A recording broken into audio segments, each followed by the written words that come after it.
Assalamualaikum warahmatullahi wabarakatuh.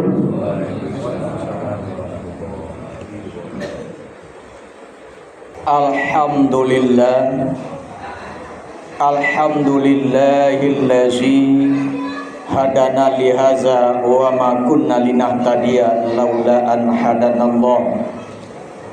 Asyhadu an la ilaha illallah wahdahu la syarikalah wa asyhadu anna Muhammadan abduhu wa rasuluh sallallahu alaihi wasallam la nabiyya ba'da. Allahumma fasholli ala Muhammad wa ala alihi wa ashabihi ajma'in, amma ba'du. Faya ibadallah, usikum wa iyaya bittaqwallah faqad fazal muttaqun. Qala Allah ta'ala fil Qur'anil Karim, na'udzubillahi minasyaitonir rajim. Ittaqullaha haqqa tuqatih wa la tamutunna illa wa antum muslimun. Bapak-bapak dan saudara-saudaraku sidang jemaah Jumat rahimakumullah, kembali ucapan rasa puji dan syukur kita sampaikan kepada Allah Subhanahu wa ta'ala. Alhamdulillah, sampai detik ini limpahan rahmat, nikmat dan karunia-Nya masih Allah berikan kepada kita, sehingga kita bisa berhadir di rumah Allah ini dalam rangka melaksanakan sebuah kewajiban buat kita, seorang laki-laki yang sudah baligh dan berakal, yakninya melaksanakan ibadah Jumat saat ini. Kemudian salawat dan salam buat junjungan kita Nabi besar Muhammad sallallahu alaihi wasallam. Bapak dan saudaraku sidang jemaah Jumat rahimakumullah, masih dalam nuansa Muharram 1447 Hijriah. Tepatnya saat ini kita berada di tanggal 15 Muharram 1447 Hijriah. Bulan yang merupakan salah satu bulan yang dimuliakan Allah di antara 4 bulan yang dimuliakan Allah. Kenapa Muharram ini juga termasuk dalam bulan yang dimuliakan Allah? Di antaranya Bapak dan saudaraku, hampir nyaris seluruh nabi dan rasul yang diutus oleh Allah ke atas dunia ini berkaitan semuanya dengan Muharram ini. Salah satunya adalah Nabi Adam alaihissalam, nenek moyang kita. Ketika dia berdosa memakan buah yang dilarang oleh Allah di dalam sorga, lalu dilanggar larangan Allah itu, lalu Allah turunkan Adam dan Hawa di tempat yang terpisah di bumi ini sebagai sebuah hukuman atas dosa yang dilaksanakan oleh Nabi Adam. Namun Bapak, Nabi Adam tetap berikhtiar untuk mengetuk pintu ampunan Allah itu. Dan tepatnya di tanggal 10 Muharram, lantunan doa Nabi Adam, Rabbana zolamna anfusana wa ilam taghfir lana wa tarhamna lanakunna minal khosirin, itu dikabulkan oleh Allah Subhanahu wa ta'ala. Maka pada kesempatan ini khatib juga mengajak kita, mengajak diri khatib sendiri juga berikhtiar untuk mengetuk pintu ampunan Allah untuk kita. Di Muharram ini pintu pengampunan Allah bukakan selebar-lebarnya. Karena di awal khatib sampaikan tadi, nyaris seluruh nabi dan rasul terkait dengan bulan Muharram ini. Dan diantaranya di bulan Muharram ini beberapa nabi dan rasul diampuni dosa-dosanya ketika dia minta ampun kepada Allah Subhanahu wa taala. Nabi Yunus contohnya pun ketika taubatnya diterima oleh Allah adalah ketika di bulan Muharram ini. Bapak, siapa sih kita? Kita adalah makhluk yang punya dosa. Apa kata Rasulullah? Kullu bani Adam khata'. Setiap anak cucu Adam pasti buat salah, pasti buat dosa. Tidak ada kita yang merasa diri kita kebal dengan dosa itu. Tidak ada di antara kita yang menyatakan diri kita bahwa adalah makhluk yang tidak berdosa sama sekali. Karena memang kita punya potensi untuk itu. Kita punya kelemahan di sana. Kita punya kekurangan di sana. Kita adalah makhluk yang akan sering terjebak, makhluk yang akan sering terbawa, makhluk yang sering berbuat kesalahan dan dosa kepada Allah Subhanahu wa taala. Namun Bapak, Allah tahu, Allah sayang, Allah tidak mau umatnya, hambanya yang ingkar-ingkar itu semuanya menjadi penduduk neraka.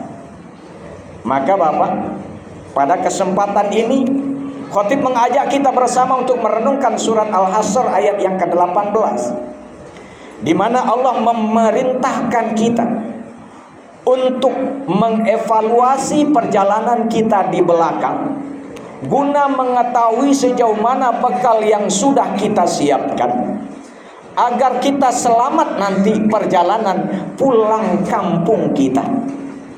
Apa kata Allah? Bismillahirrahmanirrahim. Ya ayyuhallazina amanu taqullah wal tanzur nafsum ma qaddamat lighad wattaqullah innallaha khabirum bima ta'malun. Hai orang-orang yang beriman, bertakwalah engkau kepadaku, kata Allah, dan hendak masing-masing dirimu, individumu rajin untuk selalu melihat perjalanan hidup yang sudah kamu lalui. Guna apa? Guna mengetahui sejauh mana bekal yang sudah kamu miliki. Untuk apa? Untuk kebutuhan kamu di hari esok. Maka bertakwalah kamu kepada Allah, karena sesungguhnya Allah Maha melihat apa yang kamu kerjakan. Bapak, Muharram ini sesungguhnya momen untuk kita bermuhasabah diri, Pak. Muharram ini momen untuk kita mengintrospeksi diri kita. Muharram ini momen kita untuk mengkoreksi diri kita. Apa sih yang telah kita lakukan? Apa sih yang telah kita perbuat? Bagaimana persiapan kita untuk kebutuhan kita di hari esok? Sudahkah kita siapkan? Apa yang kita siapkan? Apakah amal yang kita siapkan, atau masih dosa yang ada dalam diri kita?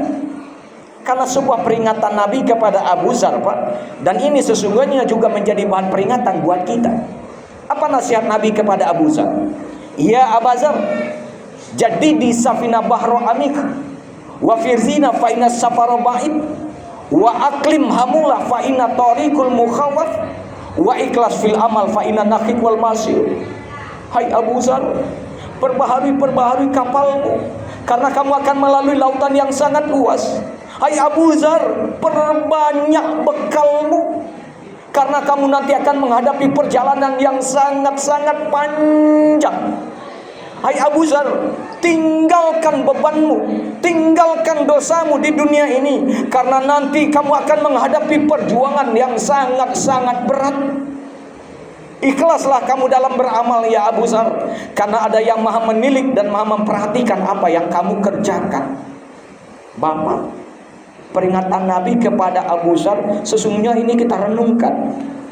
Nabi menyuruh Abu Dzar tinggalkan beban, tinggalkan dosa di dunia ini. Cepat-cepat selalu minta ampun kepada Allah.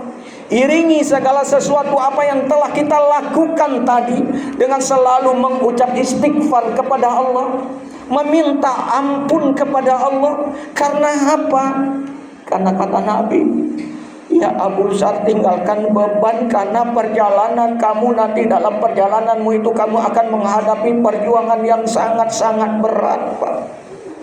Bapak, di dunia ini belum terasa berapa berat perjuangan kita. Tapi ketika kita sudah tinggalkan dunia ini, Pak, maka perjuangan berat itu akan kita lalui. Siapapun kita, apapun pangkat dan jabatan kita, kita akan berjuang. Dan perjuangan itu kita sendiri yang berjuang. Tidak ada yang bantu kita, tidak ada yang tolong kita, kecuali apa? Amal yang kita siapkan di dunia ini. Masuk alam barzakh, berapa perjuangan berat kita? Kita sendirian di sana, di tempat yang sangat-sangat sempit. Hanya 1 kali 2 meter kita di sana. Sempit, sunyi, tak ada teman, tak ada kawan. Maka Bapak, dan waktu yang sangat panjang akan kita juga mulai di sana. Perjuangan berat sudah akan dimulai. Bapak, sudah berapa bekal yang kita siapkan? Dan sudah berapa dosa yang kita tinggalkan? Belum lagi, Pak, ketika nanti di yaumil kiamat kita dibangkitkan oleh Allah, kita dikumpulkan di padang mahsyar, perjuangan berat selanjutnya juga akan kita mulai. Dan itu kita yang pikul sendiri masing-masing. Seorang anak tidak bisa minta tolong ke ayah dan ibunya. Seorang suami tidak akan bisa menolong istrinya. Ketorang ibu tidak bisa menolong anaknya, tidak bisa minta tolong ke suaminya. Kita masing-masing mempertanggungjawabkan apa yang kita kerjakan. Namun Bapak dan saudaraku, di sana perjuangan berat. Karena apa? Karena Rasul gambarkan matahari itu sejengkal dari ubun-ubun kita. Di dunia ini, Pak, dengan suhu yang sudah tinggi, karena memang rusaknya alam, rasa panas matahari yang jauh begitu dari tempat kita sudah cukup kita rasakan perih di punggung kita. Kunun kok kunun lagi ketika matahari itu cuma sejengkal dari ubun-ubun kita. Berat, Pak. Maka orang, kata Rasulullah, tidak sempat meninggalkan bebannya di dunia ini, belum minta ampun kepada Allah Subhanahu wa taala, dipanggil oleh Allah Subhanahu wa taala, meninggalkan dunia ini dalam keadaan bermaksiat, meninggalkan dunia ini dalam keadaan banyak dosa, maka nanti di hari kiamat itu keringatnya bercucuran karena beban berat yang dia bawa. Tergantung dari apa yang dia lakukan, tergantung dari apa yang dia perbuat. Andai kata dosa banyak yang dia bawa, kata Nabi, ada keringatnya yang bercucuran sampai ke mata kaki, ada keringatnya yang bercucuran sampai ke betisnya, Pak. Ada keringat yang bercucuran sampai ke pahanya, Pak. Ada keringatnya yang bercucuran sampai ke perutnya. Ada keringatnya yang bercucuran sampai ke dadanya. Bahkan Bapak, ada keringat kita yang bercucuran sampai ke hidung kita, sehingga kita sulit untuk bernapas, kata Rasul. Tapi Bapak, kita tidak sempat tinggalkan itu di dunia ini. Maka Bapak, pada kesempatan ini, berapa sih dosa kita? Berapa salah kita? Tapi Allah punya sifat Ghafur, Maha Pengampun, Pak. Dia akan ampuni dosa-dosa hambanya yang dekat kepada dia, yang menangis kepada dia, yang minta ampun kepada dia. Bapak, ada sebuah kisah klasik yang memang sahih. Kisah ini terjadi di zaman Rasulullah Sallallahu Alaihi Wasallam. Seorang pemuda yang bejat, seorang pemuda yang ingkar kepada Allah, seorang pemuda yang memang dosanya sangat besar di mata Allah Subhanahu Wa Taala. Apa dosanya, Pak? Dia seorang tukang gali kubur. Setiap orang meninggal dunia, dia akan galikan kuburnya. Tapi Bapak, setelah itu di malam hari dipastikan dia akan gali kubur itu lagi. Dan dia ambil kain kafannya. dan itu yang jadi sumber kehidupannya. Dia ambil kain kapan, dia jual, dia jadikan sebagai sumber kehidupannya. Tapi Bapak, suatu ketika ada seorang gadis Ansor, muda belia, cantik, masih perawan, umur baru 17 sampai 18 tahunan, meninggal dunia. Dikuburkannya pada siang hari, dan pada malam hari dia gali kubur itu lagi. Dia ambil kain kapannya. Mohon maaf, karena terang bulan nampak auratnya, dizinai mayat itu, Pak. Selesai dia memenuhi hajatnya, terdengar oleh dia kutukan dari penduduk kubur itu. Hai bulan, dikutuk Allah lah engkau, dikutuk dan dilaknat Allah lah engkau, karena kau biarkan aku menghadap Tuhanku dalam keadaan tidak berpakaian. Hai bulan, dikutuk dan dilaknat Allah lah engkau, karena kau biarkan aku menghadap Tuhanku dalam keadaan tidak suci. Bapak mendengar itu, timbul kesadarannya, ya Allah, apa yang sudah saya lakukan ini ya Allah? Dosa besar apa yang sudah saya kerjakan ini ya Allah? Apa yang sudah saya perbuat ini ya Allah? Khilaf saya ya Allah, dosa yang telah saya lakukan, dosa besar yang sudah saya lakukan ya Allah. Adakah pintu pengampunanmu untuk hambamu yang kotor ini ya Allah? Sehingga dalam riwayat, Pak, hari demi hari pemuda itu akan selalu menangis dan menangis dan menangis, sehingga langkah tangisannya itu membawa dia bertemu dengan Umar. Ditanya oleh Umar, semakin ditanya oleh Umar, semakin raungannya, semakin ratapannya semakin tinggi. Lalu dibawa oleh Umar ke menghadap Rasulullah.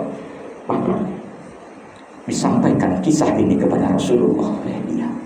Lalu dia bertanya, ya Rasulullah, apakah dosa saya yang sebesar itu akan diampunkan oleh Allah? Bapak, itulah dalam riwayat Rasulullah mengusir orang. Keluar kau fasik, tidak ada pengampunan oleh Allah untuk kamu orang-orang yang seperti ini. Dosamu besar, Allah tidak akan ampuni dosamu. Keluar kau, keluar, kata Rasulullah. Lalu Pak, tangisannya semakin menjadi. Dia keluar dengan ratapan, ya Allah, kalau memang tak ada lagi ampunanmu, ya Allah, aku tak kuat dengan azab nerakamu, ya Allah. Lalu dia tersungkur di tengah padang pasir, Pak. Lalu dia bermohon, ya Allah, kalau memang kau tidak ampunkan aku, agar kau ampunkan aku ya Allah, kau jatuhkan saja bara nerakamu ke punggungku ini ya Allah, aku akan kuat. Tapi jangan, mohon ya Allah, jangan kau azab aku di nerakamu nanti ya Allah. Ampunkan salahku, ampunkan dosaku. Bapak dan saudara, singkat cerita, 3 hari berselang, dia masih tersungkur di tengah padang pasir. Badannya sudah bersemut, badannya sudah letih. Datang malaikat Jibril berkunjung kepada Rasulullah, mengabarkan apa kabar yang disampaikan. Ternyata Pak, taubat pemuda tadi sudah diterima oleh Allah Subhanahu wa Ta'ala. Allah ampunkan salahnya, Pak. Allah ampunkan dosanya. Walaupun dosanya sudah besar, bahkan Rasul sendiri mengatakan bahwa tidak ada ampunan buat dia, tapi Allah Maha Pengampun. Allah ampunkan dosanya. Apa yang dia lihat? Apa yang dia lakukan? Dia betul-betul ingin raih pintu pengampunan Allah itu. Air matanya kering hanya untuk mengetuk pintu ampunan Allah. Dan ternyata itu Allah kabulkan permohonannya. Ternyata Allah betul-betul Maha Pengampun. Lihat Pak, simak panggilan Allah Pak. Allah panggil kita dengan panggilan mesra. Kepada para pendosa-pendosa, kepada orang-orang yang berdosa, Allah panggil kita dengan mesra. Apa panggilan Allah Pak? Ya ayyuhallazina amanu, hai orang-orang yang beriman, tubu ilallah taubatan nasuha. Hai orang-orang yang beriman, minta ampunlah engkau kepada Allah, minta ampunlah engkau kepada aku. Panggilan kepada siapa Pak? Kepanggilan kepada kita yang banyak dosa ini. Allah panggil kita, Allah yang himbau kita. Tapi mohon maaf, kadang-kadang kita tidak pernah mau memenuhi panggilan Allah itu. Kita tertidur di tengah malam, lalu kita bangkit Mungkin buang air kecil kita, namun sesudah buang air kecil itu kita kembali tidur. Kenapa kita tidak sejenak raih pintu pengampunan Allah? 2 rakaat kita sholat tahajud kepada Allah, lalu kita minta ampun kepada Allah di tengah malam itu. Tangisan kita, mudah-mudahan Bapak, ketika kita ikhtiar untuk selalu minta ampun kepada Allah, karena memang Allah yang memanggil kita, tubu illallah taubatan nasuha, minta ampunlah engkau kepada aku, kata Allah, dengan sebenar-benarnya taubat. Bapak, andai kata kita tidak bisa berpacu dengan para ahli-ahli ibadah, orang yang sholatnya sampai bengkak kakinya, orang yang puasanya Nabi Daud, sehari puasa sehari tidak, sehari puasa sehari tidak. Lalu kita tidak bisa kerjakan itu. Kenapa kita tidak berlomba-lomba dalam rangka meraih pintu pengampunan Allah? Kenapa kita tidak berlomba-lomba dengan orang-orang yang memang merasa berdosa, namun dia selalu minta ampun kepada Allah Subhanahu wa ta'ala. Fantabiru ya ulil absar la'allakum turhamun.